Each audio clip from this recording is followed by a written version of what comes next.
собственно, там все работает с водой. Она приобретает вот эти все качества, и теперь мы, можно сказать, начинаем себя программировать, если мы начинаем пить эту воду медленно. Ее нужно пить таким образом, как вкушать, чтобы она растекалась во рту и медленно уже поступала в пищевод. И вот таким образом мы можем программировать сами себя на исцеление, мы можем программировать себя, свою личность, на те позитивные качества в ней развивать, которые нам нужны. Это вот таким образом можно использовать это устройство. Оно хорошо тем, что его можно взять с собой в дорогу. Если ты едешь в поезде, то можно в поезде также положить на столик, и пища будет активироваться.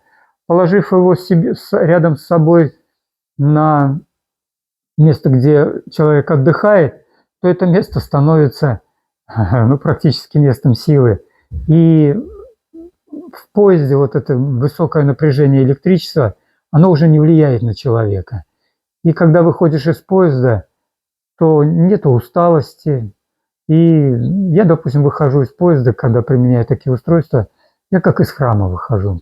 За ночь ты не устаешь, а отдыхаешь. Если, конечно, соседи ночью там не шумят и все прочее.